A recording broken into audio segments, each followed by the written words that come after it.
What's up? What's up? What's up? Happy Wednesday. Happy Wednesday, and welcome to another edition of the Dating Diaries. I am your host, Christal Jordan, and I hope that you are joining me tonight for a rousing discussion on datings. Our topic tonight are the dating.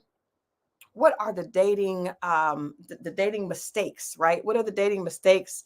What are the dating mistakes? What are the mixed signals that we send as men and women? But before I can get into the conversation, I have got to bring in my co-host for Dating Diaries. You guys know him as Scorpio Mo.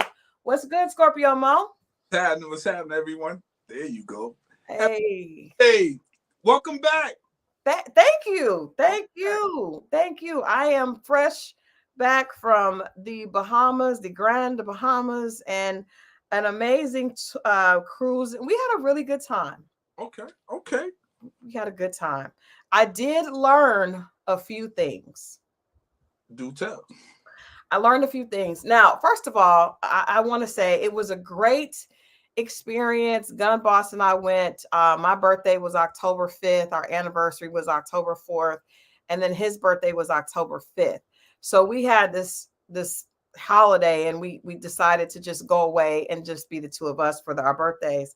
But we went on a cruise, and there were a lot of people on the cruise celebrating anniversaries and obviously birthdays. A lot of couples, a lot of Libra couples. The boat felt so balanced because there were so many Libra couples on the boat. A lot of them were one person was a Libra, one person's birthday, but there were some that both were Libras like us. So yeah, it was interesting to see. It did rain a lot because we booked this cruise based on our birthdays, not based on the fact that there was a hurricane coming. So thank you, Cache. We definitely want to pray and send prayer to all the EXO family in South Central Florida.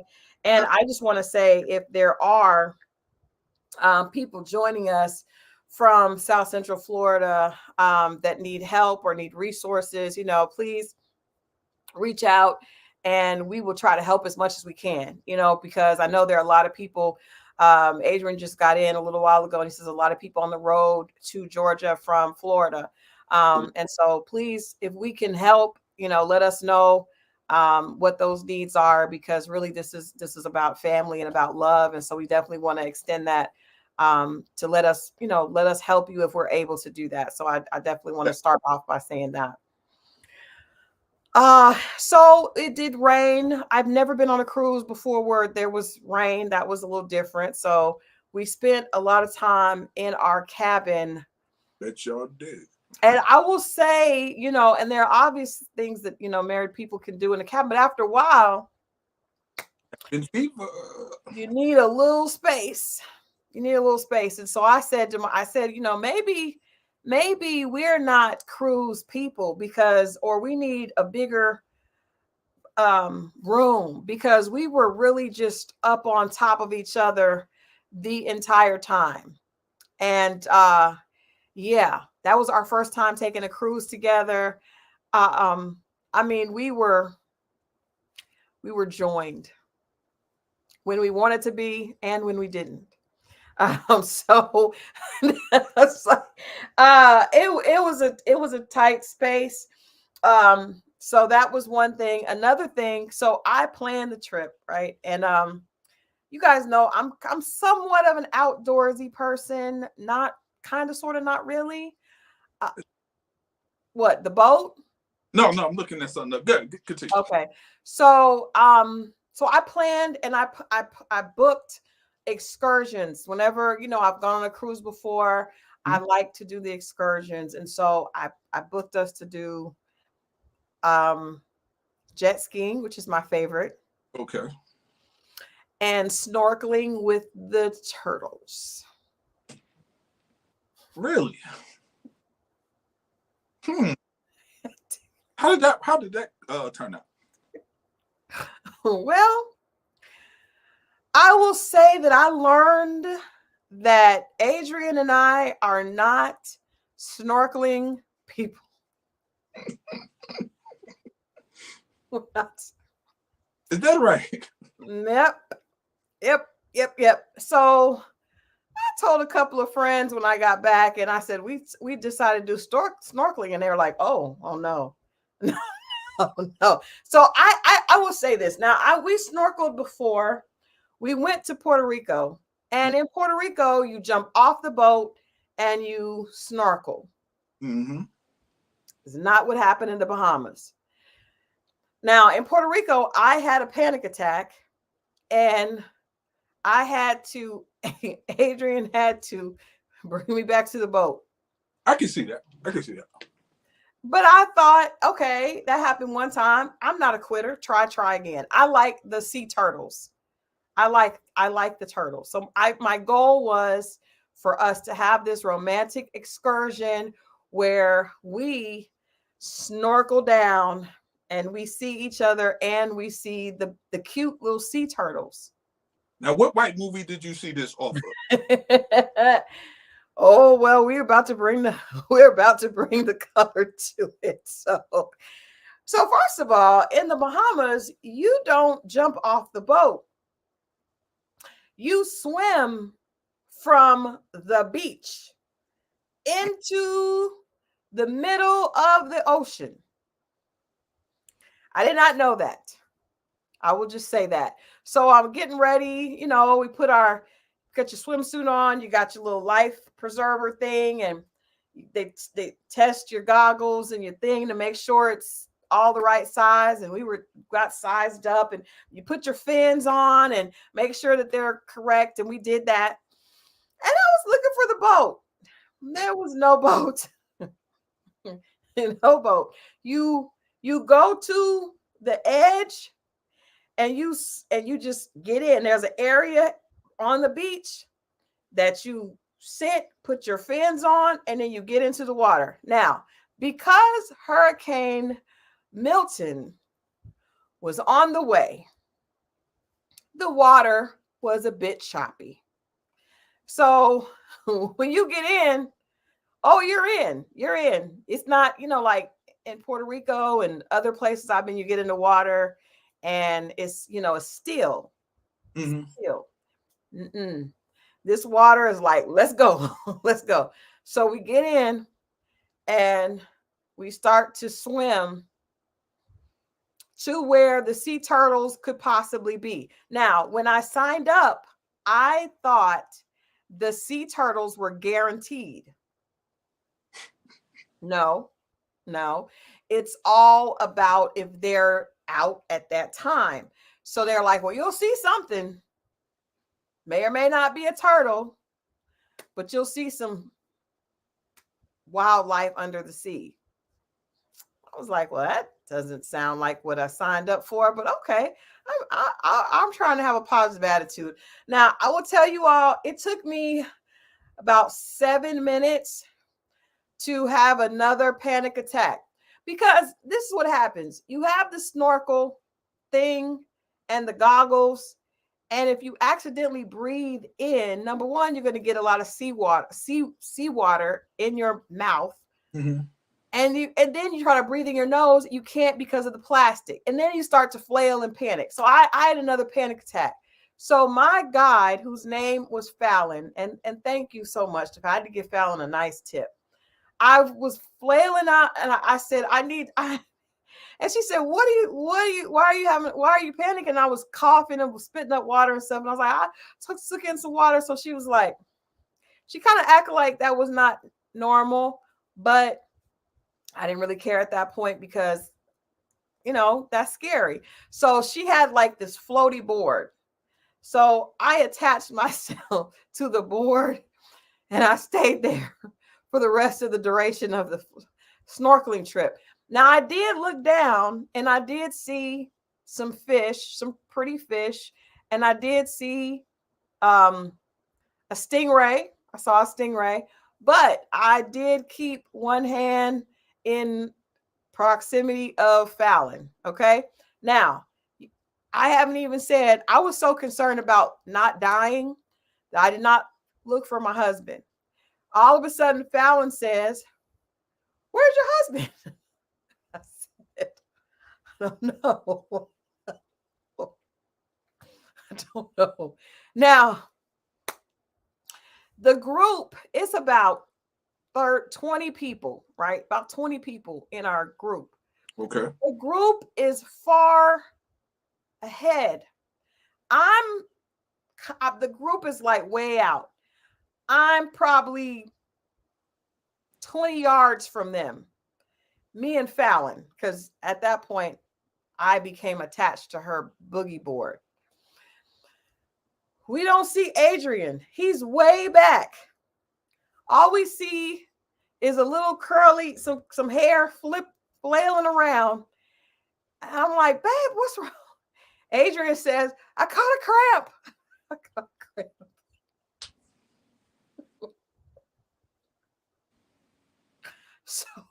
So once Fallon secured me,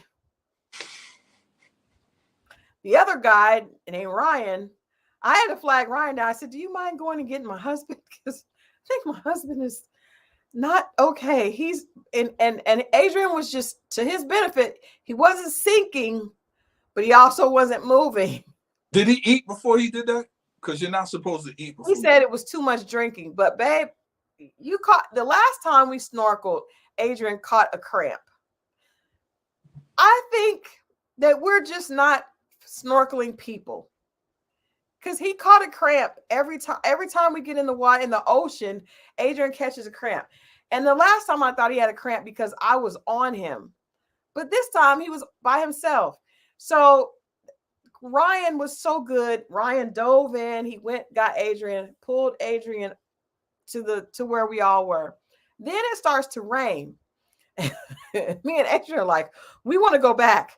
And the guy is like, you want to go back? We were like, yes, we want to go back. So us and a couple of other couples that were struggling also decided to go back to the shore. Now, it's not easy to get back to the shore. I just want you guys to know that when you're swimming in the ocean is not moving with you. You're moving against it.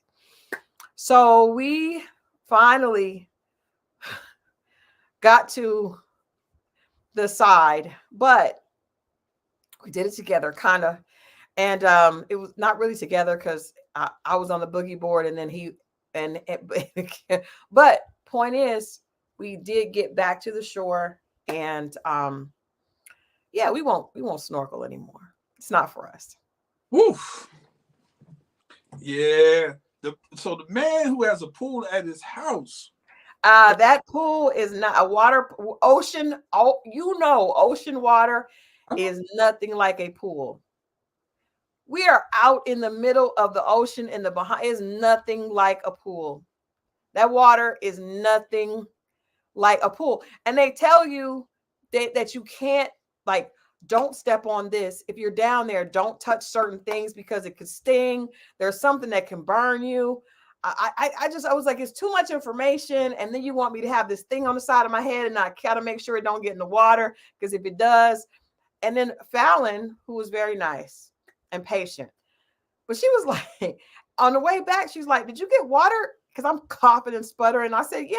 She's like, when did you do that? Behind my back? And I was just like, it's not the time, Fallon. It's not the time for the jokes, because she lives out there and she's swimming around like a fish. I'm struggling with this thing on my. Finally, I was just like, I'm just going to take it off and just keep my head above the water. Ooh. Adrian is still struggling. He was still struggling. And then at one point, he grabbed onto me and I was like, heck no. No. Both of us will go down like a Point is, guys, we're not snorkeling people. We wanted to jet ski, but we couldn't. The jet skiing got canceled because of the weather. So, whew, yeah. Well, I'm glad you guys had a good time once again. And there are no, just so you guys know, there are no pictures of our Why is that? No pictures. Well, number one, nobody on our excursion got any pictures because Fallon was supposed to take pictures and she had to take care of me. Gotcha. Priorities. Adrian said he was trying to be romantic. No, you were not trying to be romantic. Jumping on, he lurched out to hold on to me, and I immediately went down. It was not good. It was not good. But that is a memory. As a memory, Absolutely. it is a memory. So we did that, and we will not do it again. Um, Definitely not for us. Question. Yes. I said this to you off camera before we got on, because today was the anniversary of a death of someone I know. Oh, okay. I'm sorry. No, no. I mean, this is a year ago. Today was a year ago today, but we didn't go to the funeral. It was during a work day, but someone did, and they showed me the picture of the person in the casket. They posted it on social media. You know how it comes up like 1 year later? Yeah. That came up and they showed me today. Wow. And I was just like, wow, they really. I told you about this woman at my job that they call Gladys, Miss Gladys. And this is, I noticed like women are cruel. Women are cruel. And let me tell you, especially these young girls. Young girls. Miss Gladys worked, she like welcomes people in. She didn't really do, I just gave her a job. I guess she'd been there for long. She didn't want to. Greeter? She's a greeter? She just greets people at the door. Okay. I don't know why, because she don't do nothing else but smile, and she got her little strut when she walk. Mm-hmm. But, you know, come in, Miss Gladys. And here's the crazy part. Her real name is Dorothy. And I'm thinking, what's her last name, Gladys? That won't make sense. Why are y'all calling Dorothy Gladys? And I asked her that. You know what she told me? What? She said, well, they say I look like Gladys Knight. The young girl said this. And have everybody calling her Miss Gladys. I mean, does she look like Gladys Knight? Oh. Not even. The young girl probably don't even know what Gladys Knight looks like. They've been calling her this for years. And she said, what they say. And she says it like, she said, what they say, I look like Gladys. She probably has pride in the fact that someone says she looked like Gladys Knight. But here's the thing. God bless Miss Gladys. She's, you know, in the upper room now. But they would make fun of her bad wig behind her back. Oh, she passed away? Right. That's why it's just a year ago. The funeral was it was Miss Gladys. I didn't know. Okay, it was Miss Gladys that was in the casket. Yes. Oh, I'm sorry. I did not know that. Okay. And they used to make fun of her wigs. And I was like, why don't y'all just chip in? Like, this is what I'm saying about, like, the lady she's sweet. She don't bother nobody. She welcomes everybody. She got good attitude. She used to have lollipops. They said she had to stop giving them out because people was eating lollipops out in where they're not supposed to be eating. But in any case, don't laugh.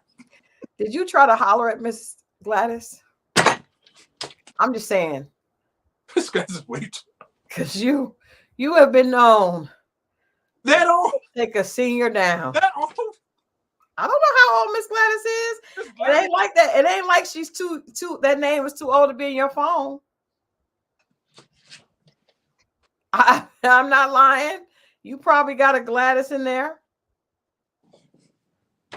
Listen, I'm about sick of your shit. I'm just saying. But Miss Gladys, she had, you know, like update younger women or people. If y'all see the younger women, the older women, and they want to be stylish, bring them up to date instead of making fun of them. No, I think they should just leave it. Let them be. But then don't talk about her. They used to talk about her. Probably didn't care. Miss Gladys probably didn't care. Miss Gladys had a wig. And, you know, back then, like the stiff wigs. Yeah. Chisholm, that kind of wig. I'm sure, but I'm just saying if she's happy and whoever Miss Gladys was laying down at night with was okay with it, and then we leave it alone. But don't make fun of her is what I'm saying. I tell you what I saw. I saw a lot of funny things on that boat. just want to pull her back of her wig down, just because you can still see the gray. And but my thing is, don't tease her if you're not going to help her. But were they teasing her in her face? No, that's what the thing. They being she was all the happier. Who cares? You don't know what the people say about you at your job when you walk by. Hey girl, and da da da da. We're gonna take you to the club, joking, to get and be like, man, yeah, chip in. Everybody put $10 and give Miss Gladys a wig. That's what I said. Them young guys at your job probably be like, "What's up, doctor?" And then as soon as you walk by, they probably be like, "Oh, thinks he still got it." Like, you know, that you don't know. I'll try to put him on track, but I'm not gonna talk about him and not do nothing. The point is, you don't know that they're talking about you. You're happy. I know I've been called an auntie. I'm okay with it. And as long as they don't do it in my face, I'm fine. I don't know what those young people are saying about me, but this is what I do know.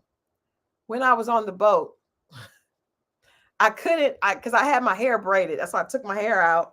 Now I got to figure out what I'm doing to it before I go through my lock journey. But I took it out, and guys, there were some new white strands.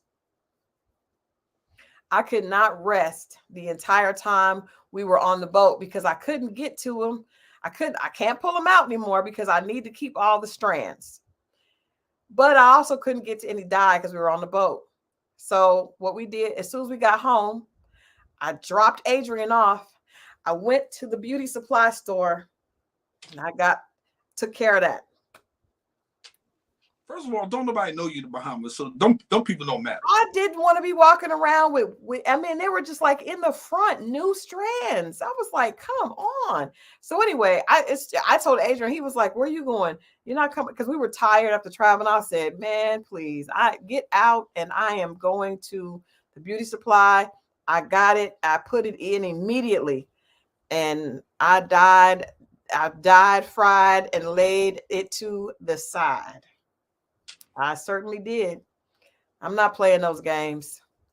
Adrian, I'm about to embrace the wisdom, like he wants me to walk around looking like him. But he knows good and well if his chick had as much white as he did, he would be getting clowned. I'm not doing it. Women that have that it works for them. You like old women. First of all, I like older women. I'm old, so I like older. No, you like them older than you. Sometimes I like famous. So. And speaking of which, what's the name was here over the weekend? Just so everybody know. Who? Gail King was here over the weekend. Here we go. There's an older woman that frequents one of the we have some friends in common. It is seasoned. I'm seasoned. I'm trying to. And the first thing, where were we at when she saw you when you guys were coupled? Oh, the fashion show. You guys made a beeline to each other, and there you were, her with her silver mane, you with your bald head. You guys were locked in, and I said, hey. You were like, look here, such and such. I was like, hey, girl. I was just bringing that lady to you. I didn't.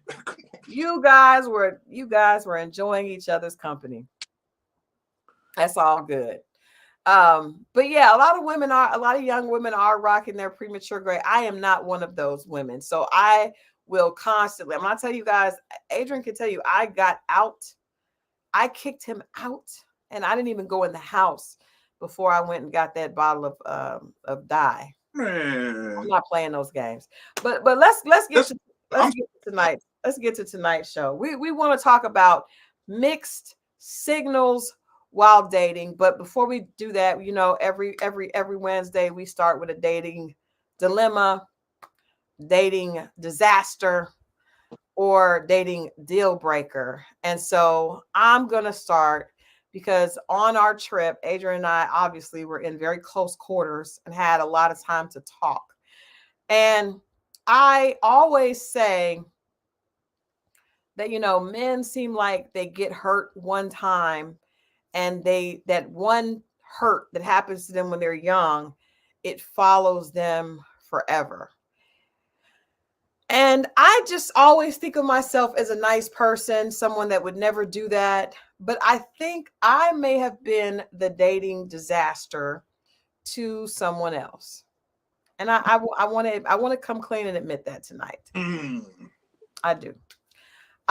In high school, uh, I was on the pom pom squad, and I enjoyed the I just enjoyed cheerleading and all that type of thing.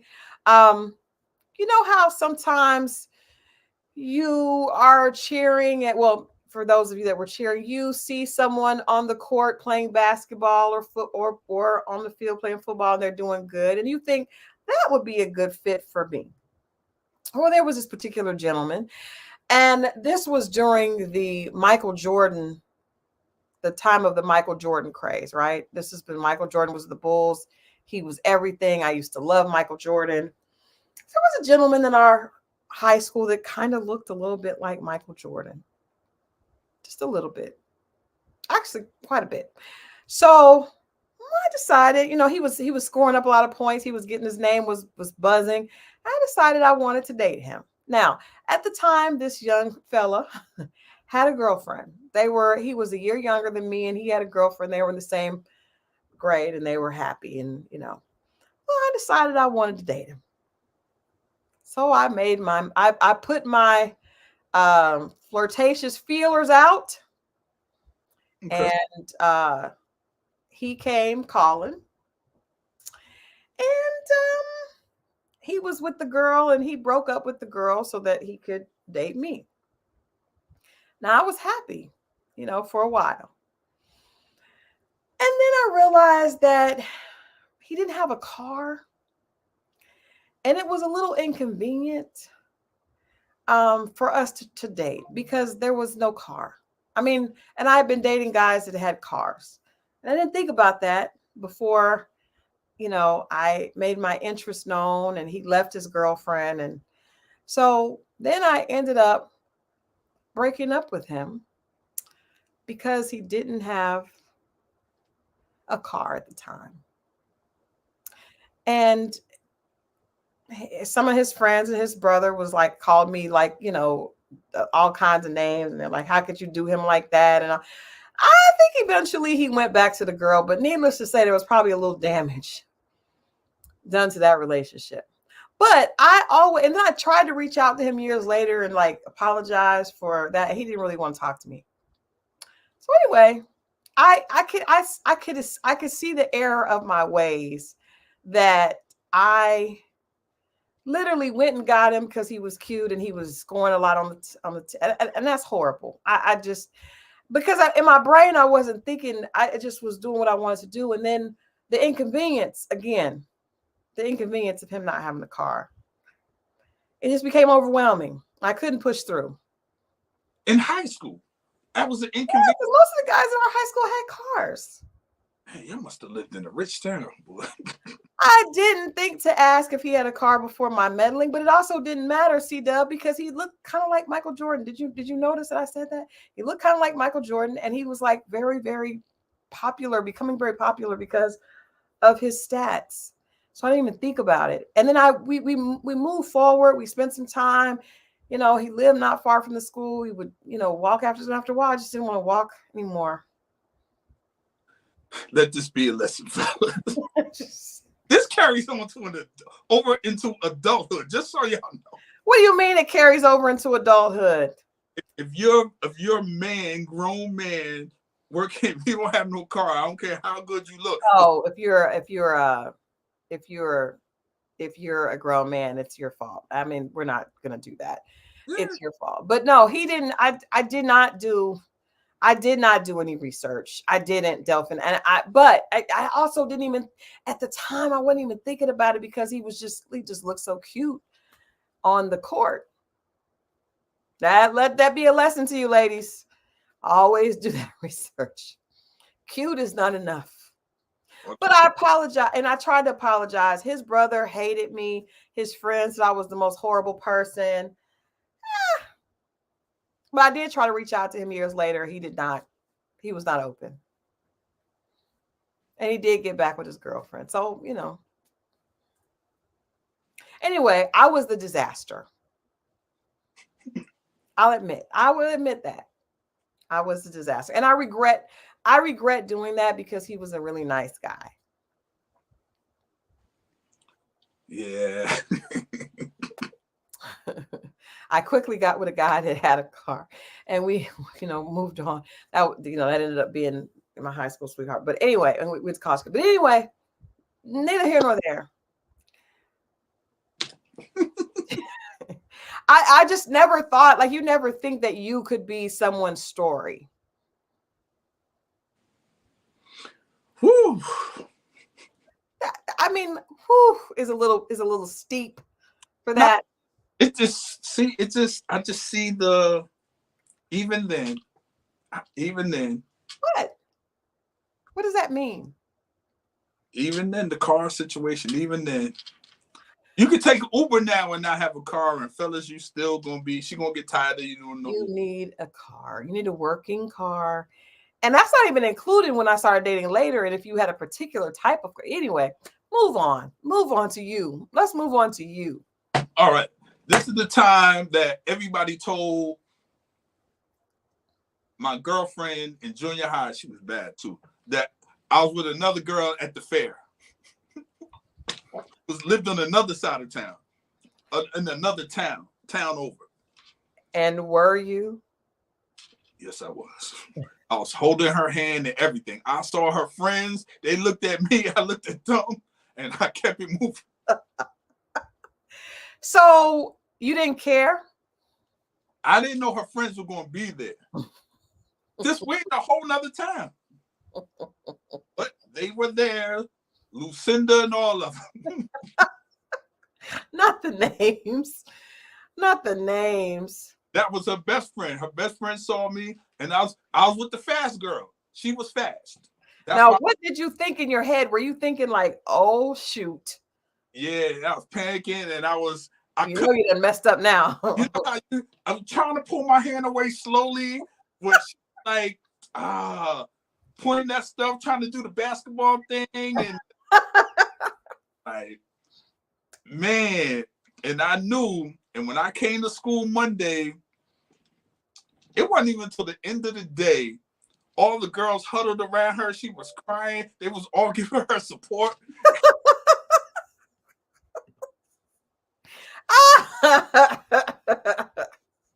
Not they were all giving her support. Yeah, it's funny looking back at it now, but I just remember these girls all huddled over her and she was crying. They told her, and man, I had some making up. I got back with her though. You did get back with her. I said they was lying. It wasn't true. Wow. Wow. And it was true. Well, I was starting to laugh, but I will say that, karma never forgets an address, right? So the guy that I broke up with because he didn't have a car, he probably was able to laugh at me the following year because the guy that I got with, and this is a story also for the ladies, lots of stories for the ladies, but like, okay, so this guy had been chasing me for years. He had money, nice car. We got together, junior year when I broke up with the other guy.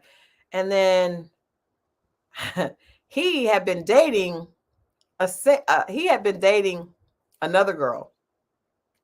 She was a year older than him and she went to college. Well, she came home for winter break and she came up to the school. Come to find out, they were still in a relationship and she heard that he and I were together. So she came up to the school to confront him and probably me. Did you know? I did not know. I wouldn't have got with him if I knew you that. Got other guys, girl. But I see you never can be too big for your britches. I never thought it could be done to me. Oh. I told the guy I wouldn't be with him until he broke up with the girl. So he did it and he came back and brought me proof. And then I was like, okay, now we could be together. It was bad. It was bad. She was sad. It was bad. But anyway, I got my comeuppance because that girl came up to the school. Ready to fight. I don't know. She's ready to fight. She's ready to confront. And I did do my research on that one, Delphin. I did, because he had been trying to take me out since 7th grade. This is, senior year, and he didn't cut that relationship off. She comes back, she confronts him. The whole school knows. It's embarrassing.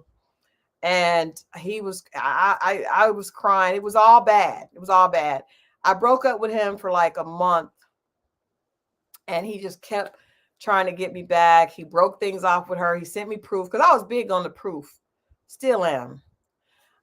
He sent me proof, and he would, I'll never forget this, because he would call my house when he knew my mom wasn't there. And I would hang up on him as soon as I knew it was him, but he would call, and then it would just play Pretty Brown Eyes by Mint Condition.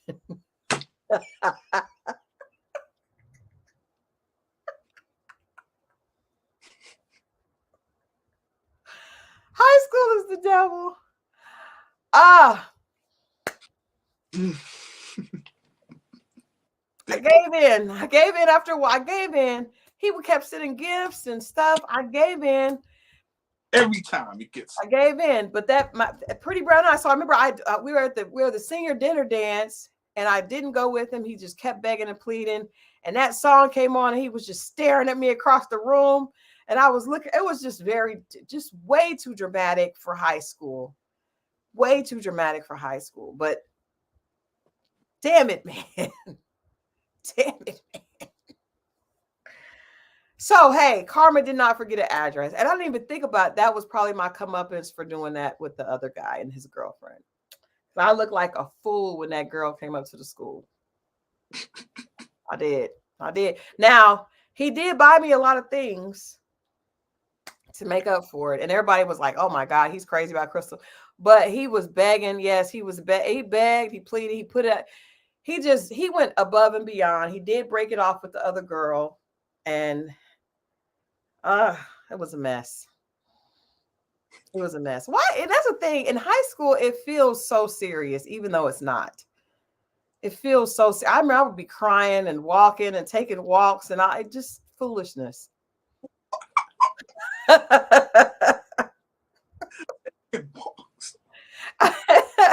what you do when you're sad and you want to get out the house. You just take a walk, and you're trying to get yourself together, and you're in love, and yeah. The world to you, I guess. Yeah. That is hilarious. I'm not investing in none of them little young punks. It was like, your daughter got a boyfriend. I'm like, I'm not invested in none of them. What about you, though? When you were the young punk? Yeah. I get it. Like, I get it. I get it. The girl from the thing. The one I cheated on. I just just met her at the fair. Oh, you cheated back then? That's cheating. If you were holding hands with somebody else at a fair, on top of that, the fair. It definitely was. That's cheating. Yeah. Yeah. Mo Gitta said something interesting. You guys let us know if you agree in the chat. She says, my high school years were the most intense my feelings ever were for a guy. No cap. I think that could almost be true. High school and college. Because this heartbreak beast. Maybe. What? Maybe because it's the first time you really, that's it. I think it's because those feelings are new. The feelings are new. Okay. Now, for me, I can't say my strongest was obviously going through a divorce after being with someone for 13 years. So that was little did I know that high school love would be nothing compared to that. But I do think the intensity of that time is different. And so maybe women, maybe we've been judging men too harshly when they have a hard time getting over those early relationships, because maybe they are really intense, Well, here's the other thing to that. Like, I've seen, and I'm only knowing this because I had sisters, they've been warned about boys. Yeah. We're not warned about girls. No one talks about that. We're not warned. We're just told treat her like this, do this. We're not warned. Like, watch out for this. Don't do that. Women are warned. So we're walking in there in a burning house and no one told us it was burning, or look out for this, or pay attention. Don't be trusting. You know, it happens a little bit later, but at that point in time, we're just be nice, girls are there, treat a lady, do, you know, all these other things, but nobody's giving us warnings. That doesn't happen later. Little girls get warnings. We do. And that's what we don't. So when you be like, well, how do you guys feel like, oh, get your heart broke? Nobody warned us. That's why.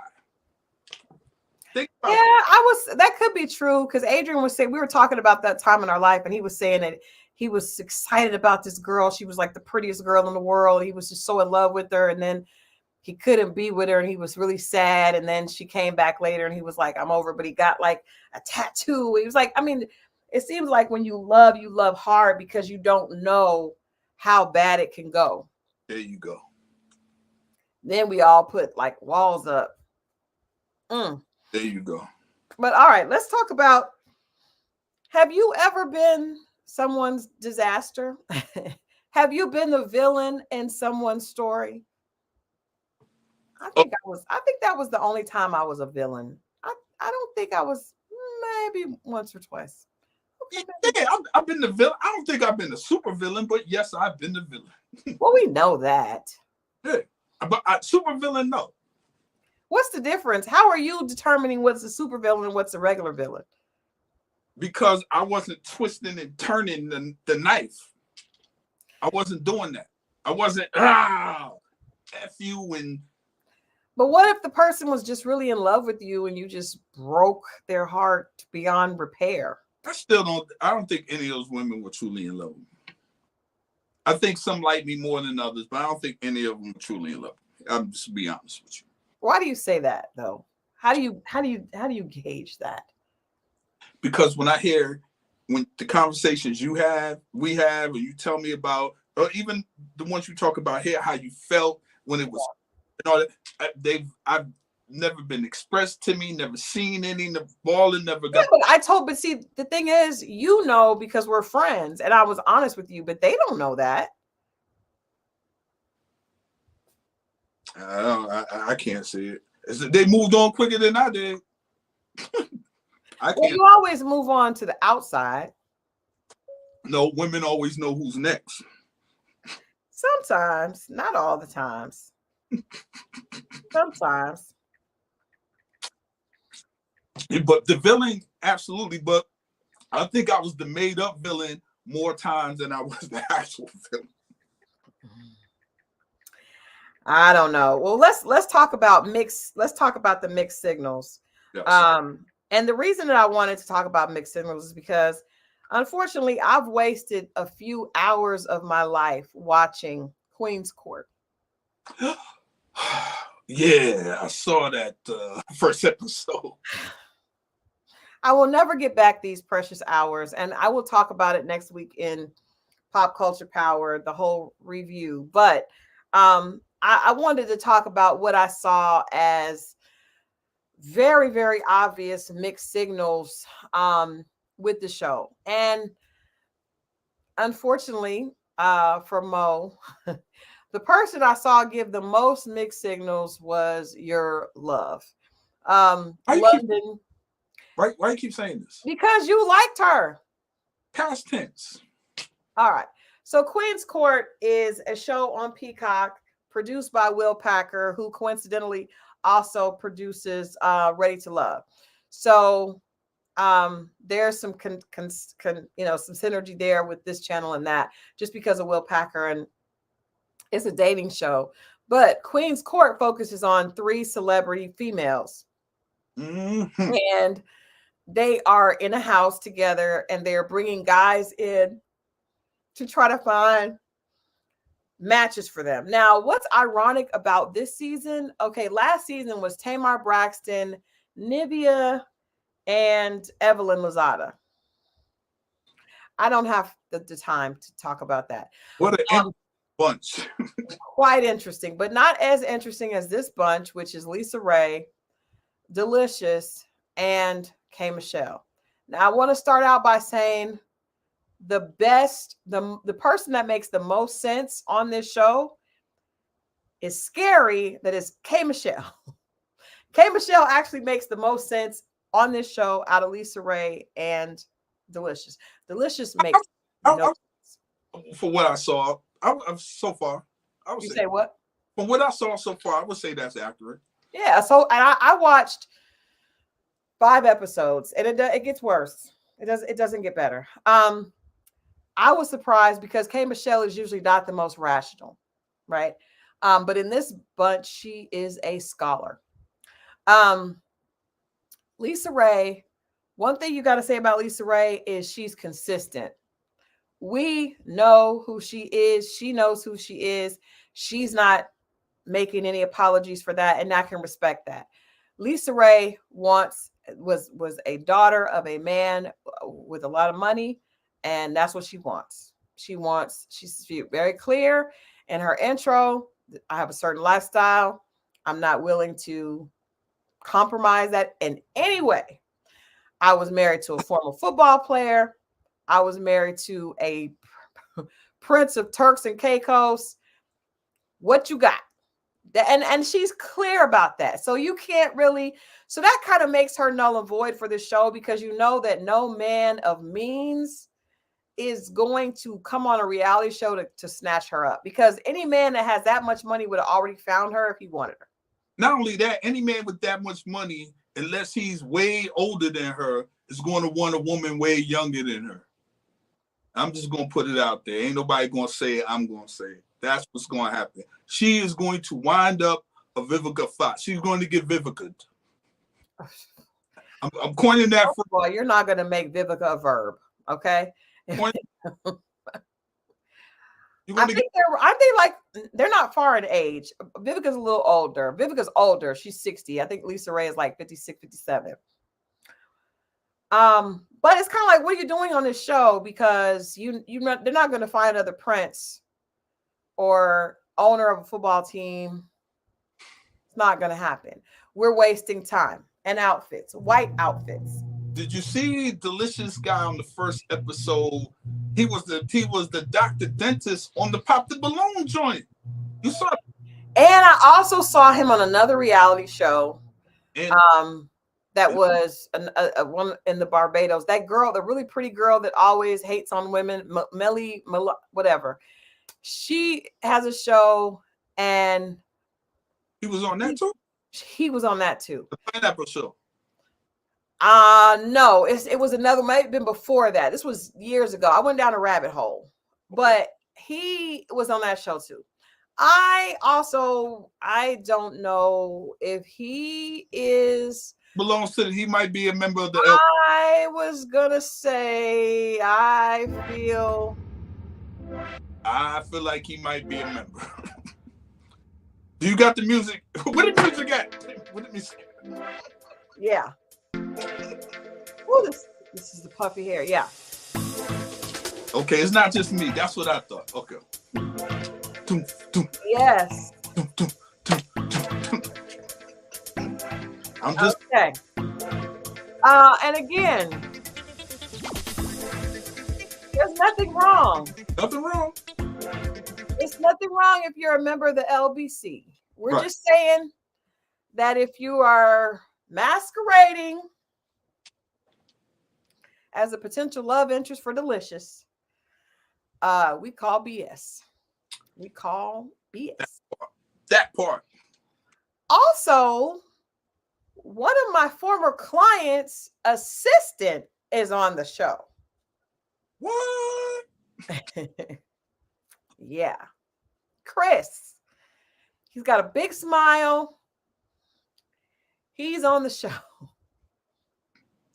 I don't want to give away any spoilers, but what I want to say for those of you that are going to watch, hurry up and watch what you're doing, because we're going to talk about it on Monday. However, I want to talk about Delicious and the fact that she reprimanded a few guys. I don't remember if it was in the first show. We're talking about, Tamasha, we are talking about sending mixed signals during dating. Yes. And we are specifically talking about Miss London Charles, aka Delicious. Right. who was telling the guy that she does not want him look up here, look at my eyes. Now, as she's saying this, every episode, Delicious is almost naked. She finds some type of way in one episode, in the one that I'm talking about, which she tells the guy to not look at her body, Right. but have a connection with her. She has on an outfit that is see-through, and you can see through. She know what she's doing. And she says that she doesn't like the fact that he's just focused on her only. Now, in the first episode, Delicious says she wants a real relationship. She's actually a lot more of a homebody. They all say that. Right. And then she stands up and starts to make her butt clap. So I guess I'm thinking, and I think, but she's an extreme example. I don't think most women are that extreme. No. But I think that a lot of times we hear women say they want to be taken seriously. They want to be judged for something outside of their body and outside of their sexuality. And yet that is the thing that they show the most and that they lead with. And so I think we should just have a conversation about it, because I understand it. I did a show on Portia recently where we had girls dress up for a date, and we weren't able to air that show because there was an issue. But the girls they were dressed themselves for a date, and then I was to come in and tell them what was wrong with that way of dressing or not. Right. And 9 times out of 10, most women want to go on a date nowadays showing all their assets. Right. I think that if you go on a date showing off the assets, the signal that you are sending to the guy is, I want to share these assets with you as soon as possible, potentially tonight. And then when he looks and becomes distracted by the assets, you get mad at him and tell him that he just wants, physical. He's not taking you seriously. He ain't serious about it. He just wants one thing. Well, ma'am, you showed up showing him that that's what was most memorable about yourself. And I think that as women, I just wanted to start with us first. We do that a lot more than we want to take credit for. And we wear something that is very figure revealing. And then when a man makes a comment on the figure, we become upset and offended. And I agree, Kanisha, with Dr. Bryant when she said what you lead with is what you value. I learned that lesson. I'll explain my lesson later. But I think that if you are one of the women that says, and we had a woman on our show like that. She came on the show with the girls out. And then she was like, you're not trying to take, I really want you to take me out. But with the girls out, I just want to take you down. That's what guys are saying. You know what I mean? So what are we doing, ladies? Let me ask you this. If there wasn't a competition situation like that, do you think she would have came off like that? If you're trying to stand out, if there's no women, you're not trying to stand out amongst the women. So you can relax a little bit. But if you feel the competitiveness, or I need to be up on one if there's with other women in the room, is that the thing that you use for your advantage, or is that just in general? What do you think that is? I think that's the fact that we see the way men respond to it with other women, right? So I would go out with guy friends like yourself and C-Dub, and C-Dub didn't usually go with us, honestly, maybe once or twice. Most of the time it was me, you, and John. And I love watching people. So I watch a girl walks by, build a certain way, and I watch the way men react, right? And so honestly, every woman wants to be considered desirable. So you want a man to be excited about you. And also a lot of times you feel like if he sees that girl walk by, he's like, damn, then I walk by and it's quiet. What am I doing? What am I doing? And so I think that we need to teach women. And I learned this. I had a mother that was very, very, taught to me a lot about everything early on. But when men are in a environment where they're like, they're not really looking for a conversation.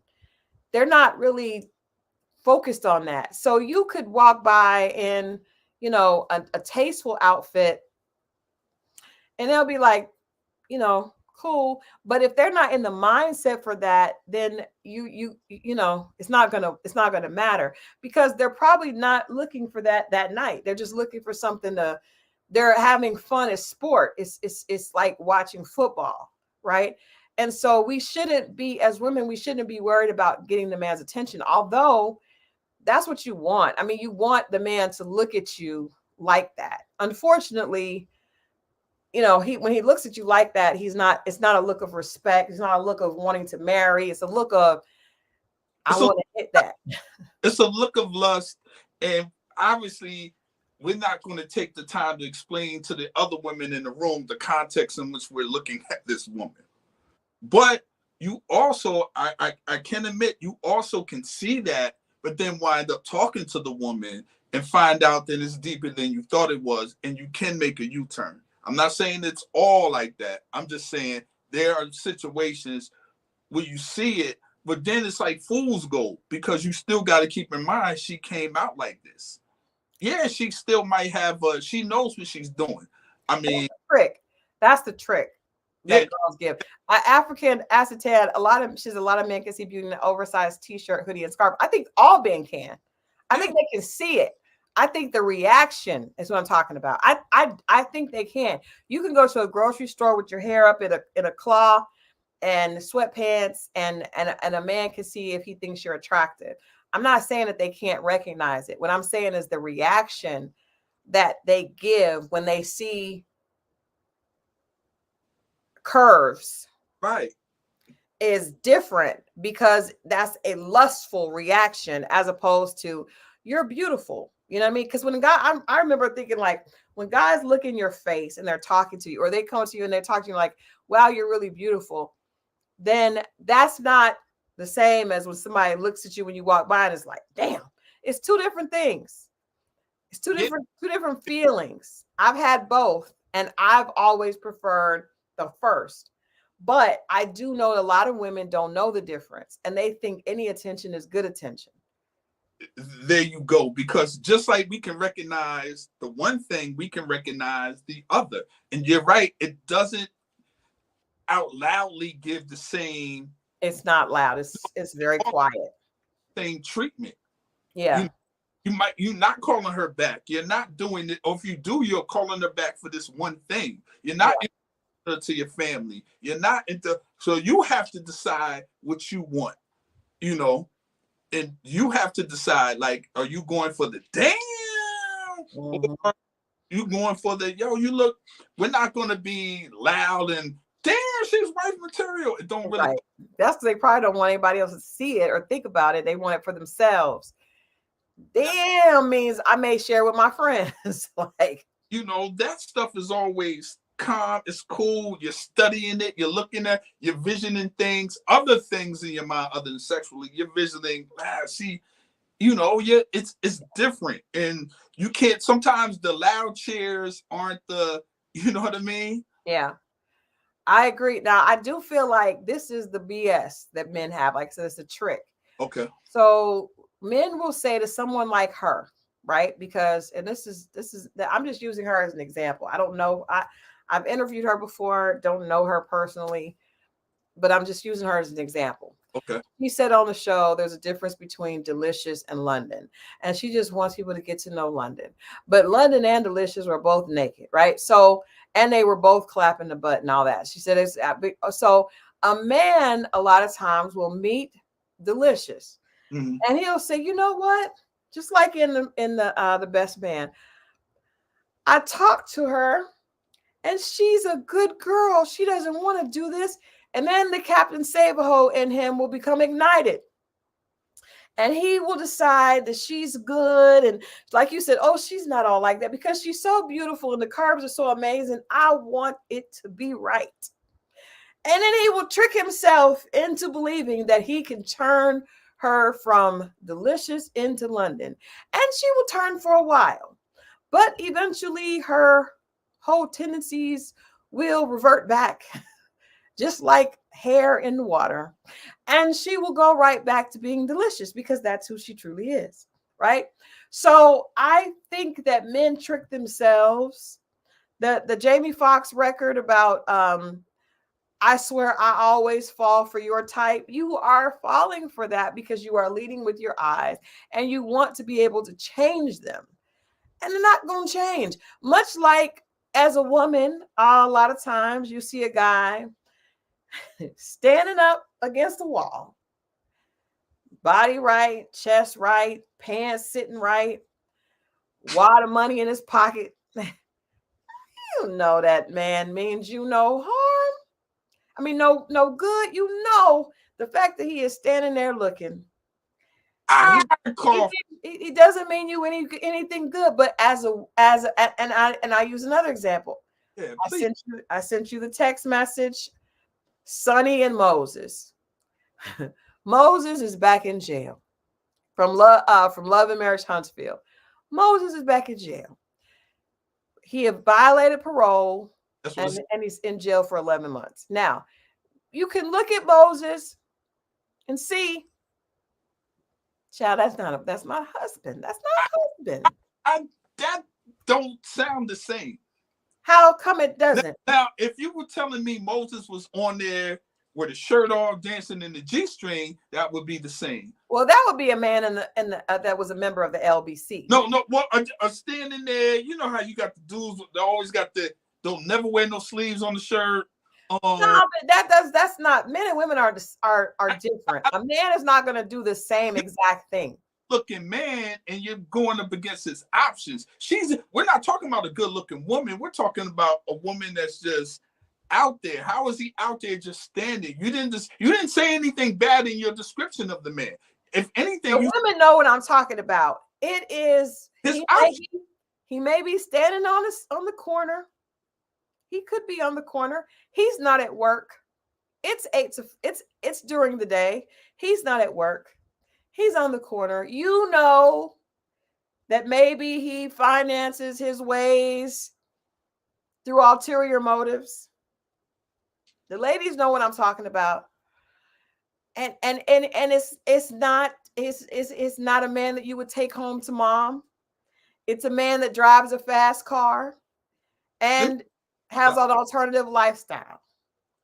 Ladies, if he's walking around with a bunch of credit cards that don't have his name on them, and he's going to high-end department stores, and he's never at work, and he's always available, and he's always, let me make this move real quick, but he's a nice-looking guy, but he's always got to bust a move, then that's the guy. That sounds more dangerous than he's just looking nice. But I didn't mean he was looking nice. I meant he had the dope boy look. You're going to make me say it.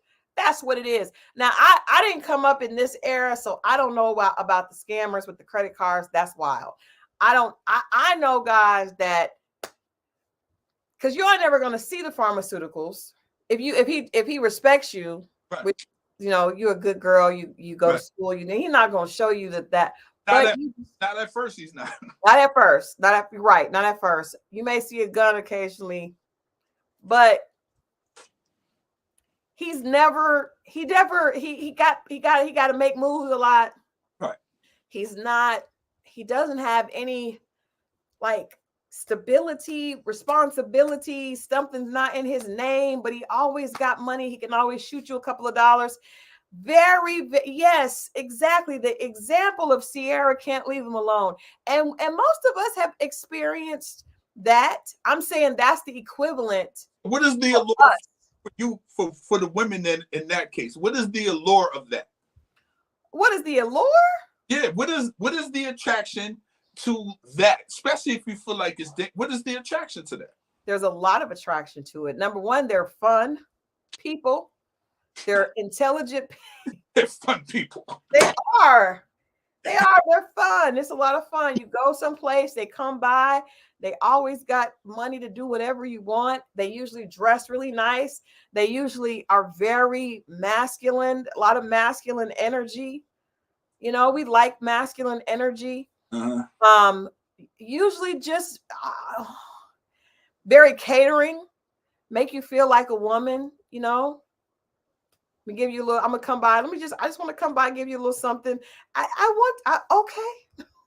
Say no. Thank you, Linda. The money, the attention going out, the gifts always available. Seems like a good protector. Protector. Yes, all of that. And they usually have spent some time working out, maybe from being on vacation. Okay. Nice setup in the shirt. I mentioned that earlier. The shirt set up good. And yes, the eggplant is usually on point because they don't really have anything else to do. Okay.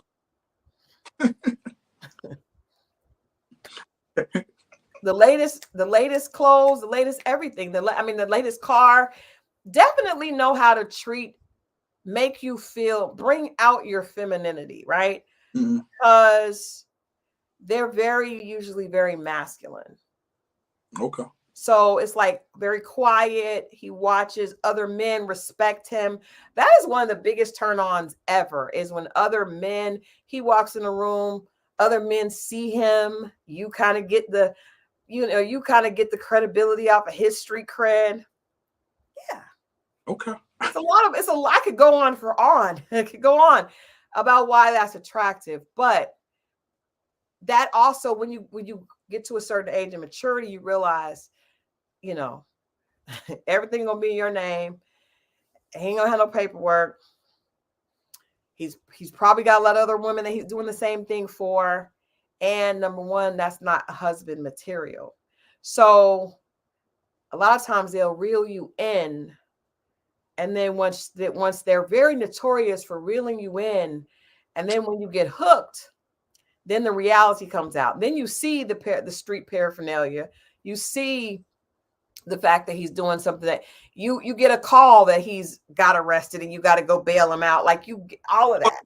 Come kick in your door, come to find out that them things is in your daughter's pamper box that's hidden in the closet. Yeah, well, that's wild, but that's true. That's also part of that, you know. And you going to testify him, or are they going to take your kids? That's wild. That's what I'm saying. So you got to know what is attractive to us. That is just as attractive to, I got you, a very, very curvy woman that's being very overtly sexual. The most interesting conversation, some of the most interesting conversations to have now with women of a certain age is women who dealt with guys like that in the 80s, mid to late 80s. Mm-hmm. And hear them and see them now. Some of the guys too, but just to see what the guys are doing, but to talk to women. I just had a conversation with a young lady, an older lady, that used to, from up north, they used to deal with that kind of energy. Yeah, we know you're not talking to a younger lady. I'm just saying. I'm just messing with you. Keep going. Continue. Talking to an old player. You were talking to an old player. What did she tell you?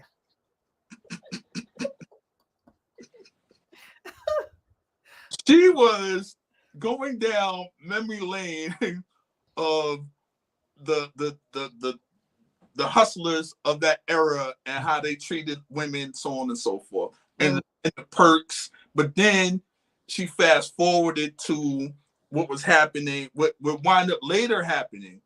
Yeah. Blindsided and actually facing 15 years in prison. Woo. And with a 3-year-old child. And would you testify against this man? We got you on phone calls. You saying you don't know what's going on, but people are coming in and out of your house. What are you willing to do?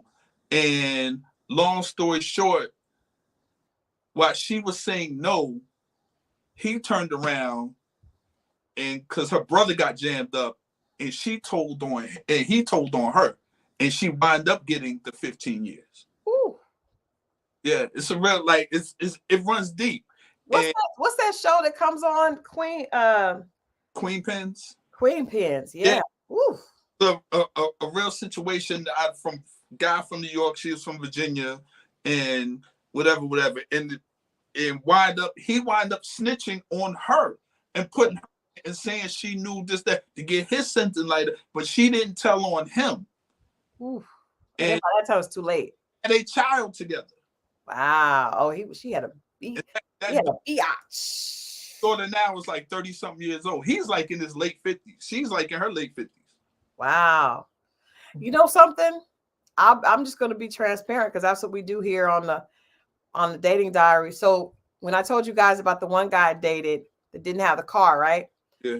He was a good student, straight A student, good guy. Now the other guy that I ended up leaving him for that had a nice car and all the money and stuff, he was a good student as well, but he was a street pharmacist. So at first, I didn't know what was going on. I just knew that we always had money to do whatever in high school. Like, I want to go to the movies and go to dinner at this restaurant. Okay, I want to do this. I'll take you shopping. I'll buy you this, buy you that. But then by the time 2 years had gone by, he was taking me, sit in the car, I'll be right back. So that relationship, ended up being not a good one and very negative for me. But that was why he had so much money. You know what I mean? Because he was definitely doing something he had no business doing.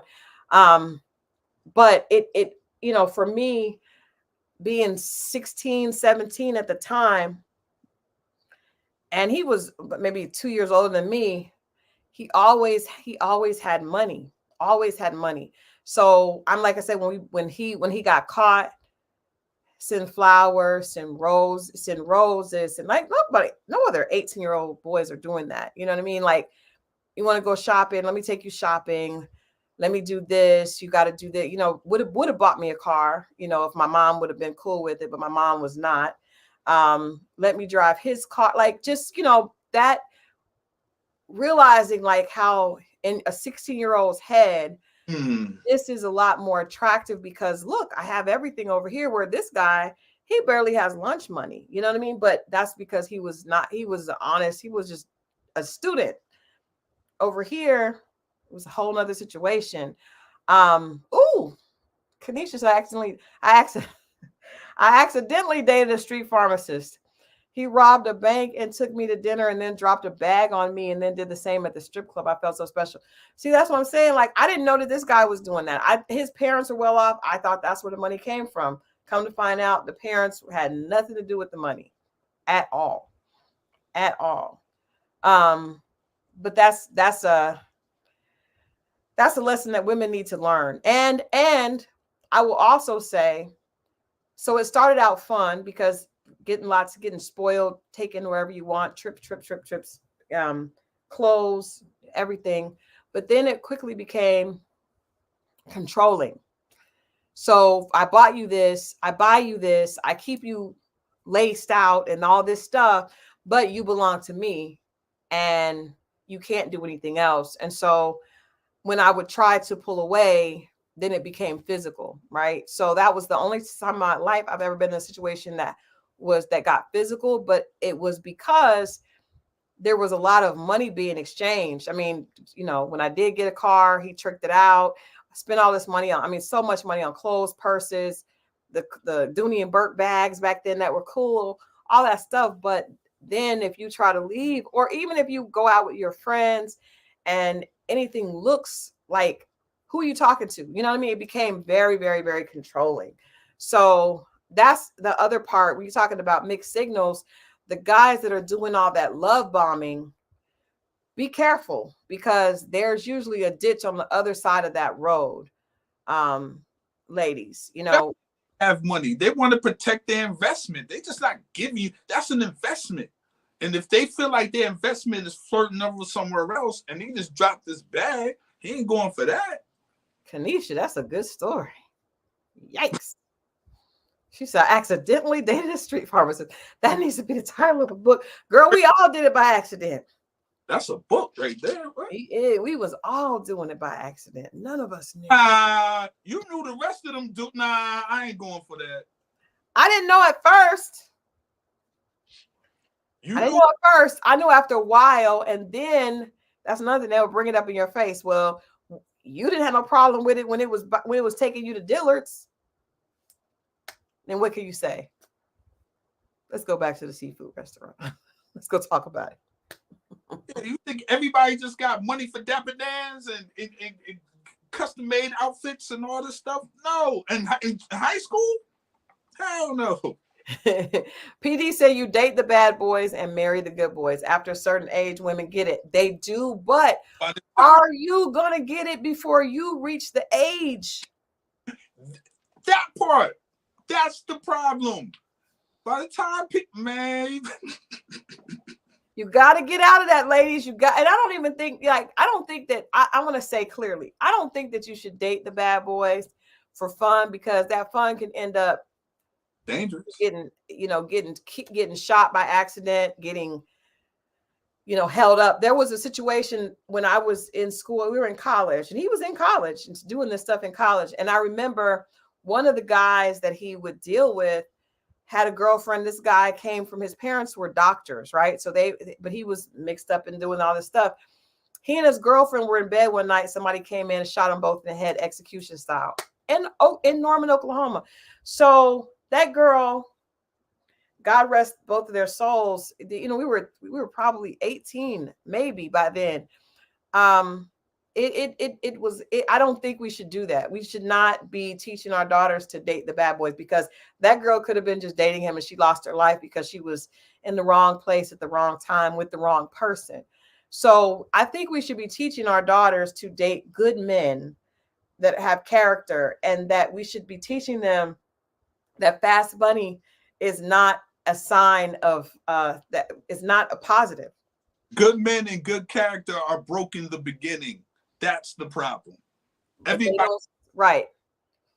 The guys in college do not have money unless they're playing sports and getting fed them some money under the table. Let's call it what it is. Most people in high school don't have that kind of money. Even the job, it's not like that. And they get lured, the women get lured away by the other guys. Women ahead of the men. And dudes are trying to play catch up, and some are willing to risk their freedom just to be amongst those women and get some of that energy. And mind you, these women are the same age. But they just, it's been same grade. That Michelle says, I'm from Detroit, dating bad boys, got girls in our high school killed. See, that's what I'm saying. Like, imagine, if that happened to me in Norman, Oklahoma, at University of Oklahoma, it could definitely happen anywhere. So yeah, I don't think that we should date bad boys. I don't think that we should do that. I'm just thankful that nothing happened to me while I was going through a couple of those phases. Thankfully, I got out and saw that there's really nothing there. And honestly, to your point, it's sad to see a lot of those people later. The men that were involved in that lifestyle and didn't elevate, you see them now in their 50s and they're kind of like displaced. You know where they work? Some of them working at? They got they're the UPS drivers now. Yeah. All these kind of dudes, and they got stories. They did anywhere from 5, 10, 15, 20 years in jail. Some of them have been in jail because of the way prison works. Mm-hmm. But actually wind up getting out because of the underworld, and they're connected. So those people who they were connected to and knew on the streets sometimes wind up making some of themselves and waiting for these guys to get home, especially if they didn't tell on anybody. Mm-hmm. And get shopping, give them jobs, and put them in position. But to average guys or mid-level, and even some, like, they come home, and that's why the trucking industry is what it is, because this is one of those jobs that you don't have to have a background check to drive a truck. That's why that business thrives the way it does. And we're speaking of a gentleman right now today that we just talked about, who violated his parole. Now he got to go back and do the rest of this time. And he was in the trucking business. Am I correct? He was in, we didn't really understand construction, something. But you're right. You're absolutely right. And I will also say this, just to be honest, you ask about the appeal. I also want to say that a lot of those guys are very smart. Like Absolutely. they are the quintessential entrepreneur. They know how to count. They know how to make money, and they know how to, they're good salesmen. They're good with being able to read people.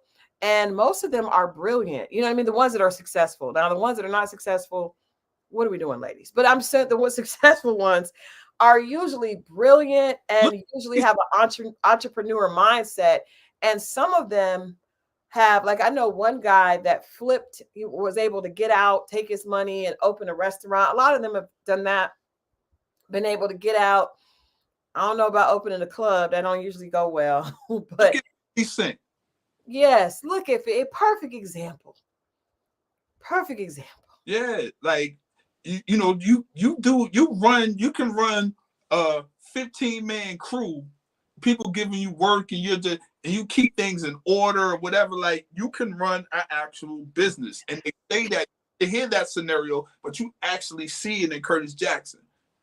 That is hilarious. Diane Murray said they own barbershops, and many of them do. Car washes, so on and so, the typical How lawn. hilarious. Yes, very, very true. Barbershops, car washes, truck drivers, um, Philly cheesesteak businesses. Like, With the last bit of money, or you go in with somebody and so on and so forth, and you kind of just build from there. But yeah, absolutely. another thing that I don't think we talk about enough is that is one subsect of men that have no problem with alpha females. Because, and that's one of the things I was attracted to, because I know for myself, I'm a very headstrong, always have been very smart, and a lot of times other guys they don't want a girl that's very outspoken and very smart. A lot of times guys that live an alternative lifestyle, they actually appreciate and want a very smart, good girl. They are very attracted to the good girl that gets straight A's, that goes to college. They know she can probably clean their money and put them on and handle the paperwork and do all of that. And so they are not intimidated. In fact, they will be very quick to be like, show you who's the man in the situation, not physical all the time, but I'm saying just they're just not intimidated by that. Because And they admire it. you're an asset to those kind. If you're a businessman, especially if you're trying to move up and change it from this kind of business to that, the woman you need is an asset. You don't need nobody just draining the money. You need somebody, if I do get locked up and I got to sit down for a minute, somebody that can hold it down.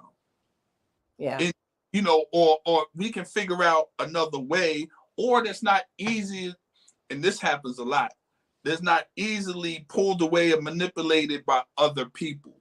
That's why you need one, because your woman is a target, whether it's from the police, these other dudes out in the streets, people trying to rob y'all. So you need a woman that's on her P's and Q's. So that's why those women are assets. Yeah.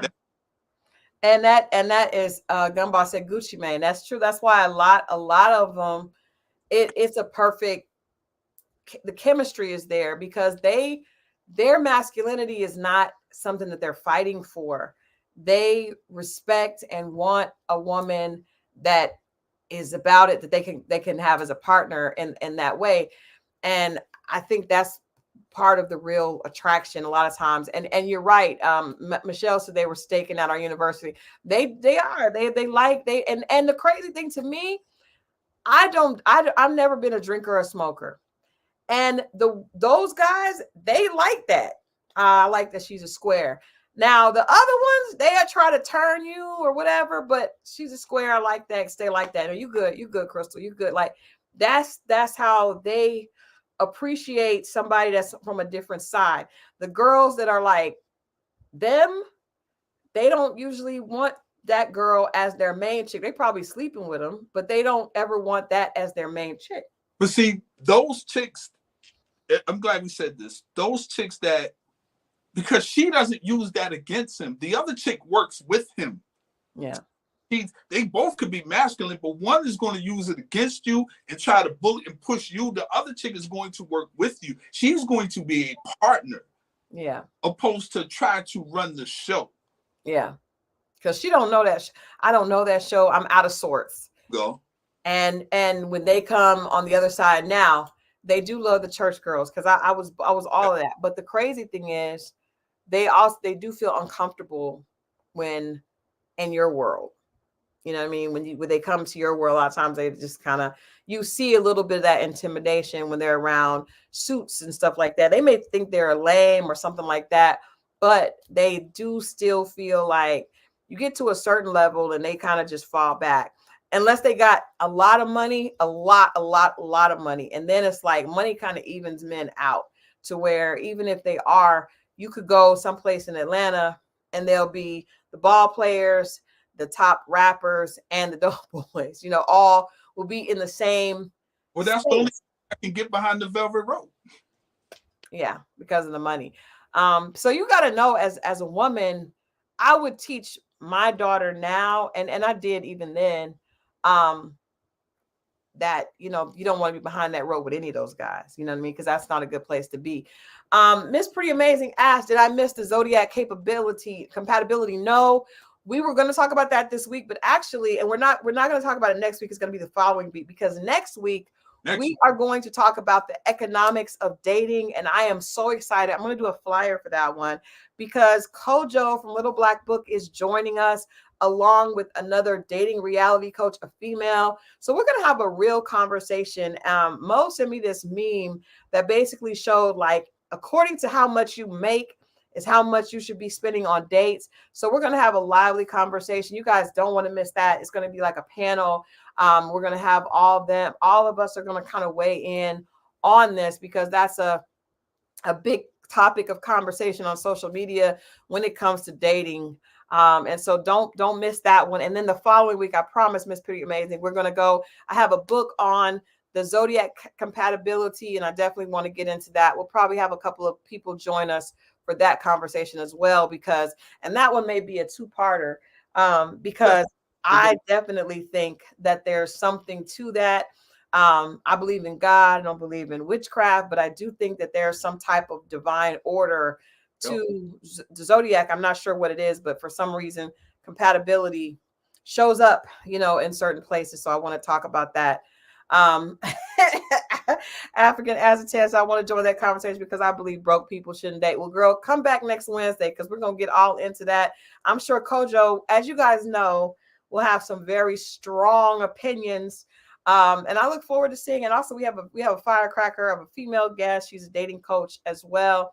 And we're going to have a good time because it's something that we need to talk about. So we have it all ranked out. We're going to go, point by point and talk about that. But tonight's conversation was just about what are the mixed signals that we give. And so I think, we talked about men being very great providers, but that turning into being controlling, women not wanting to be taken for their sexuality, but then showing up with a mixed signal of showing that I'm open for sex and then I'm open for intimacy and then getting angry when a guy approaches him that way.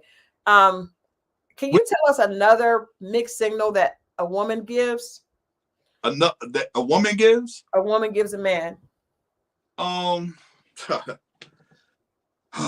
boy, don't hate me for this, but no. Oh, didn't see that coming? You see what I'm saying? No, I don't see what you're saying. Explain that to us. Like, sometimes I saw a comedian says, sometimes no doesn't mean no. When a woman says no, like there's no, stop. See the difference? It can be confusing to some men. The difference. I don't know whose fault that is. I think no means no. No, but I've seen where no initially means no, but then you find out, well, they didn't want to seem that easy, but that's what they wanted to do in the first place. And it's been said. Now I'm thinking it's been said. Well, I didn't want to come off like the first, because then when you hear no and you fall back, then it's like, well, why you stop holding me, or why can't we still kiss? And then it turns into something else. Then it happens. Then you be like, see, I thought no means no. See what I'm saying? Well, I would say to that, I think no does mean no. And I think that's the kind of girl you need to run from. Yeah. Because you need to run from them when you're young, because that happens a lot. Yeah, but see, this is what happens from the other side, from Okay. my perspective as a woman, right? A lot of times, I will say, you guys put a one in the chat, ladies, if you feel me. A lot of times when you're young and a lot of times women that are young, or women even that not even a young period, end up being intimate, not because they really want to, but because they feel like they have to in a situation, or the guy is gonna not like them, and you feel pressure, right? So a lot of times if she says no, she does mean no, and the guy keeps on. I was talking to a girlfriend of mine earlier tonight, and she was saying that a guy that she had been talking to, she found out that he was married, right? And she was like, well, I'm not cool with that. He was like, well, see, I wasn't even asking you to come. He tried to fly her out to see him. I'm not even asking you to come see me because I'm trying to do something. I just want us to talk. I just want to spend some time. And I said, nah, because you're going to end up going and playing the no stop don't game. And the no stop don't game is when you tell a man no, but you don't want to be like, get out, leave. You like him, you want to spend time with him, you just don't want to take it to the full extent of the full penetration, right? So you're like, no, and then he keeps on and he pushes you to where you finally go ahead and give in. So a lot of times it is not that she doesn't mean no, it's that you can convince her because her hormones are doing the same thing, and she's not strong enough to stick to what she really wants to do. And I'm speaking for myself and girlfriends that I know. The guys develop like octopus arms. Like you stop one, and then another one comes, and then another one, and you got no. And I know at this age you got to go, right? I'm not doing that with you.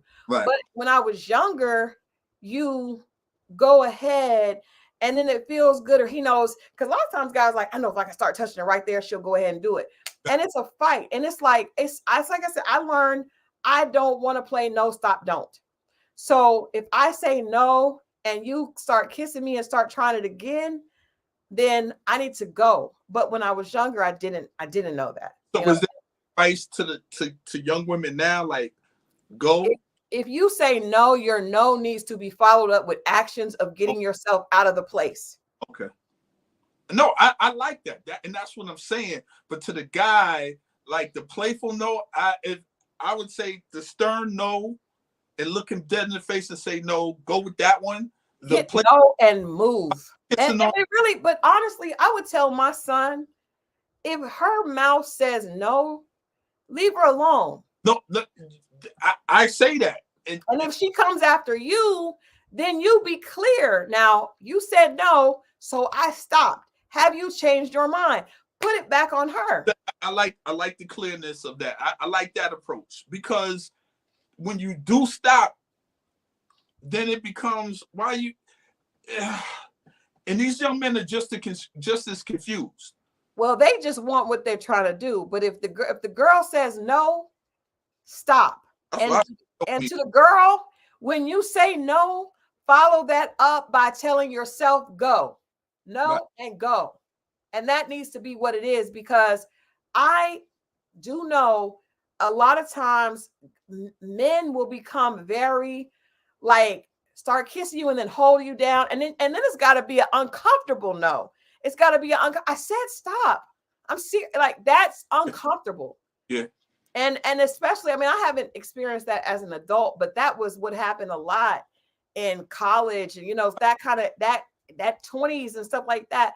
And unfortunately, sometimes, Mimi, at this point, sometimes grown men are doing the same thing. I had a situation where I went to a reunion And an old friend of mine, we weren't kissing or anything. I wasn't at all. You know, I just someone I had a crush on in high school. I was so over it. And he asked me to come to my room. I said no. And he kept tried to push the door open. Damn. So that type of behavior, Yeah. a lot of times, and sometimes I didn't want to do anything with him. But in certain situations, you may be kissing someone and they just take it to the next level. And then you say no, and they apply pressure because they're thinking if they apply enough pressure that you'll give in. And so I would say again to women, no, and then go. Because No. you got to make your no, no, and your yes, yes. I like that. And we also have to tell women that if you want to be intimate, then you have to be okay with saying that, as opposed to trying to trick him into doing it so you can still try to feel like you're that girl. Stop.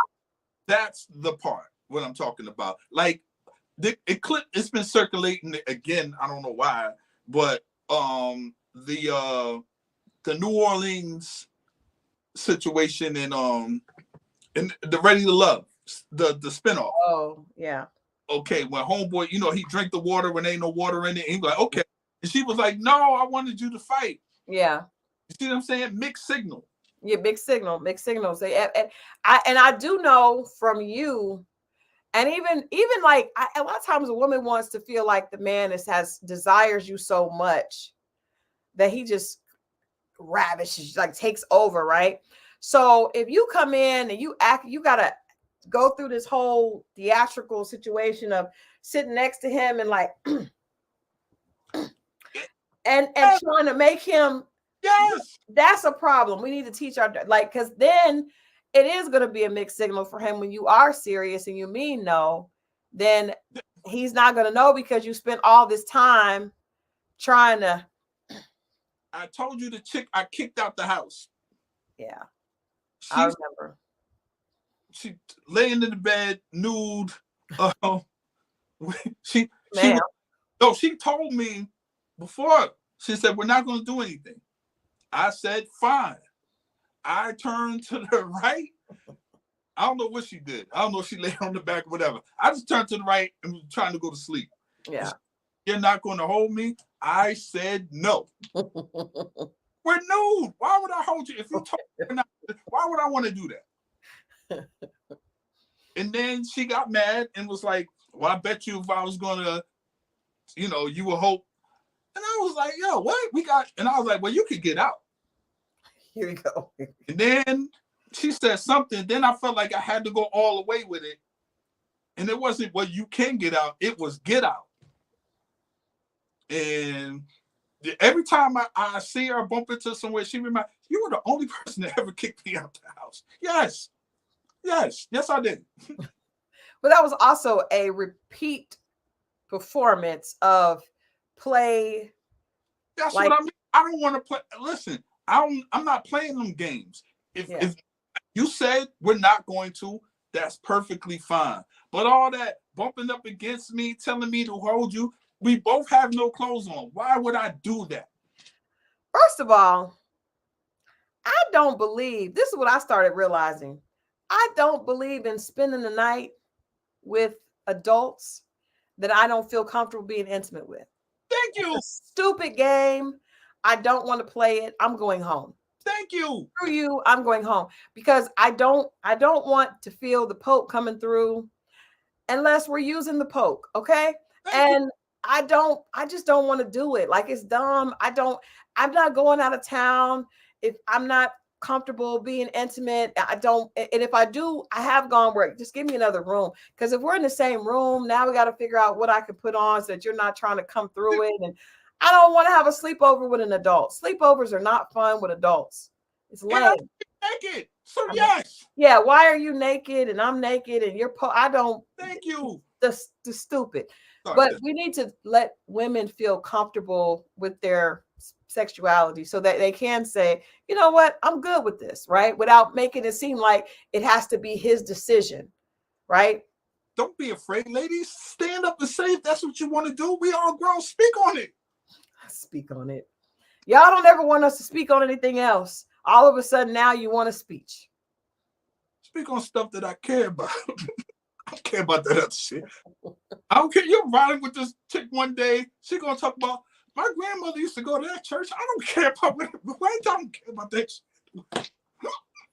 We about to go back. She was trying to connect with you. Man, I remember C-Dub. There was a young lady that was performing some favors, and he asked her where she was from, and you had a problem and said that he did not need to know where she was from. She was from Hoville. Well, I'm here to tell you that there is no such place as Hoville. And if C-Dub wanted to know exactly where that woman's, where her native city and state was, that was well within his right. Christal, she just got finished sleeping with 3 men back to back. Why would he need to know this information? Maybe he was trying to get small talk with loose women. It says that she was a citizen of Hoville. Called for. Well, he was doing his due diligence. That's what he was doing. He was being polite. You can still be polite, okay? You can still be polite. Even if you're engaging in gratuitous behavior, you can still be polite. And I give C-Dub kudos for that. I just thought that was so hilarious because Mo was like, why do you care where she's from? Why are you making small talk with the hell? That's not nice. That's not nice. But no, what if you guys have any other mixed signals from guys, I think that love bombing is a problem. I personally do not like when someone is too aggressive with conversation. You don't miss me, sir. We've only been talking for 2 weeks. You do not miss me. Don't say it. I don't want to hear it. I feel like you're full of it. I don't like that. I don't like good morning, beautiful, but I don't like when you try to seem like you're really into it and you're ready for something, because I feel like that's you're covering up the fact that you're full of it. So I don't like the guys that go too hard too fast. Yeah, that's usually a red flag. I don't know if women are aware of that, but yeah, that's usually literally and figuratively. Yeah. Don't with the I hopefully y'all not doing the good morning beautiful. It's over for that. It's been over for that. Let that go, fellas. Let it go. Because it's like, why are you doing it? Why are you just all of a sudden we met? I don't like oversharers. Don't share too much too soon. Definitely no copy and paste, because I'm gonna call you out. What do you mean copy and paste? Send me the same message that you have copied and pasted. Oh. Not Grand Rising took the place. No, please don't. I don't do the Grand Rising, guys. That's not my demo. It's not mine. For some reason, I used to get them. I'm like, you did, because you would always get the Grand Rising. Like Grand Rising King. And at first, I was going with it. I was like, same to you, Queen. I don't even talk like what. Because get back, you feel weird because she's calling me a king. Do I not queen her? It just feels weird if you don't do it back at that time. It just seems very formal. Queen, my queen, all that. I would tell a guy, call me Christal. I'm fine. Call me Christal. I don't like pet names at first. Just call me Christal. I don't know you. I'm a slow warmer upper. I don't like a lot of baby and all that. Bae. Oh my God. Let me earn mine. I always say that. Let me earn it.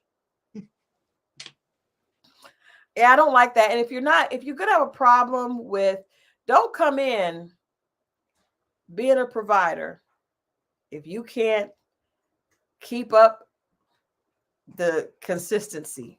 Yeah, you're gonna have to keep up that pace, partner. Hey, babe, you want to say hi to everybody? Come here. Keep up the pace. Y'all want to see Adrian's hair is grown all the way out. It is all the way out. Sit down, babe. Yeah. Man, making me miss my show. What show? No, see, that's rude. Chicago Pete. I mean Chicago PD. Oh, please, you see it all the time. That's a new show. What up? What up? What up, player? You all right? Yes, sir. Congratulations back from y'all honeymoon. People that we're not snorkelers. We're not snorkeling. You're not a snorkeler either. I was just chilling. I told you. You caught a cramp. Yeah, I caught a cramp, but I was just You weren't chilling. moving forward. But I was chilling though. That was the whole. But Ryan had to get you, babe. You told him that. I didn't tell him to come get me. But you said thank you. Did you eat before you swam? You said thank you. Did I what? You eat before you swam? Because usually that's how you get cramp. We didn't eat anything. I did a lot of drinking. The night before. But there it is. But it was the night before. I did a lot of drinking. There it is. And then when we went to Puerto Rico, I did a lot of drinking there too. So both times he caught a cramp just drinking. And there it is. I keep trying to explain that to him. But you told Ryan thank you. I told him thank you because you sent them way out there to come get me for nothing. Way out there because you're way at the beginning. I was chilling. I was halfway in. He was not halfway. I was halfway where I was supposed to be at and halfway back. He was not. He was. And I was debating about going back because there are certain things that some of us do not belong in doing. The snorkeling. He doesn't belong there either because every time you get a cramp. Yeah, because I do a lot of drinking. See what it says. Alcohol can be a dehydration, and that can kind of lead to cramping too. But he drank the night before. Yeah, get dehydrated. You could be dehydrated from the night before. If your body don't replenish that. I'm trying to defend him, but it happened both times. And the point is, he was stuck. You tell C-Dub. C-Dub, you a hater. He looks like Lucius. He looks like it's growing. It's growing out, and we just got a little bit of time before we get a ponytail. Well, we have a little ponytail. We got a little ponytail. We're working on a novel cover for some novel, romance novel. It's coming. He has a ponytail. I'm gonna be a book called a not book Maine. Maine. Here you go. Listen, Maine. I got that. Listen, Maine. Maybe do you have the thing? Yes, I do. Okay, so he has a ponytail. He's letting y'all see that he has a ponytail. I feel like you should congratulate me because I am the one that said to do this. This was my dream, and I love this for me. Yeah. So see, it's a ponytail, but we're going for the Triple H one. Oh, not Triple H. Last week it was Aquaman. It's Aquaman, but I'm saying we might as well just keep going. All right, babe. I'll be down in a minute. No heads in beds. No heads in beds. I'm coming in a minute. All I know is Kane. Kane is in the head in the bed. He's in the bed already? Yeah. Okay. Yes, my Aquaman dream is being realized in front of my face. And guys, I just want to tell you that you too can have exactly, Linda. Yes, Linda. You too can have your dream. Sometimes we just have to create it. This is the first time he's ever grown his hair out. So now I feel like all the women that had him before didn't have the same one that I have. I have my own. I have my own version. But I just want to let you guys know that if you're praying for something, God will send you exactly what you want. If you happen to be watching the WWE or Aquaman and you want that, pray, believe. Oh, African says, sorry, Christal, we can't have that. 80% of these men are bald. Yeah, but you know, everything is everybody wants something different. There you go. Everybody wants something different, right? So for me, that was not my thing. But everybody wants something different. So some women, they like a bald head with the goatee and that. So just find what you want. Not everybody, Jason Momoa is not everybody's crush. Find one that has what you like. And it's like I said, a lot of women. I embrace somebody said both felt He didn't feel offensive because he's bald. But see, like Morris Chestnut, there are a lot of bald men that women see. Miss Pretty Amazing, she loves a bald head. I bet you do. Everybody like different things. Y'all Everybody like different things. Like I'm a short, thick woman. Some guys don't like that. They don't like a short woman. They don't think they like more slender. It's okay. Get what you want. Get what you want, but know that God does listen and answer prayers. I am a living testament to that. There you go. Yeah. Be happy for her. Be happy. I'm happy for me. Yeah, there you go. That's what starts. And then it goes outward. There you go. No, seriously. But yeah, mixed signals, no good. And sometimes if you keep attracting the same thing, it's because of the bait that you're using. And a lot of times you think that you're fishing for carp, but really you're fishing for catfish. Guys, you can't be out here this in the club and you got the bottles and you throwing money in people's face and on social media, then be mad but all these chicks want money. That's all you doing. Like you got to make that make sense. You know, if you got money like that, be quiet with it, do what you do. But when you do this, unless you want to continue to do it, catfish are delicious. That is hilarious. Hey, you 7 her 3 because of that Martin episode. When I tell you that was the funniest, that's one of the funniest ones. Me and my girlfriend do that all the time. He said, how can I get to the yams, man? I'm sorry for anyone that's not from our era that doesn't recognize that. But yeah, I think that mixed signals. Rhonda says, mixed signals, young fellow subtly flirting with me at the gym, kept cheesing, walking by my treadmill. The back and forth went on for 9 months, but he never took it any further. Why do men do that? Because a lot of times they'll stare at you, but they don't make any moves. Sometimes that's the sport of it. Sometimes he's nervous. It could be a lot of things. Sometimes he got a woman already and he know he probably shouldn't. It's like we talked about fisherman sport, like the sport fishing. I tend to think every time that happens, he know he ain't supposed to be doing nothing. And men enjoy looking, right? Yeah. So they'll look. Like I'm sure that person that just sat next to me probably do a lot. He does a lot of looking. I don't care. I know how he is. But window shopping, but he can't do nothing. So you can look, but you can't pick it up. So I think a lot of times when men do that, but that's also why I am anti hitting on men, because if he's just flirting with you and he got a woman at home, but he not making a move, it's a reason. He's not doing it for a reason, because when they want something, they'll figure out how to get it. If he don't want it, if he doesn't move, he doesn't want it. He doesn't want it enough. Leave him alone, girl. Just smile at him and let him enjoy the show on the treadmill. Let him enjoy the show. I sent you a clip where a woman, and it was 2 women on talk show. You ain't gonna talk about this one, where the woman met her husband in the parking lot and she spoke up and she said, you sure are handsome. And he took that little thing and he ran with it. And they became husband and wife. And the host has said she met her husband. She said something first. It's not all bad. Like sometimes we're in our own head. Sometimes, and sometimes y'all say it just takes a nudge to like, oh, I'm available if you say something. Sometimes when she's gorgeous, she must be taken, and we don't say nothing. It doesn't mean that we don't desire you, but if you make it clear, or if you do the flirt, you crack the door, he'll kick it in. Sometimes it's not a bad thing all the time. I just want to put that. But see, she's one of the most beautiful actresses out there to me right now.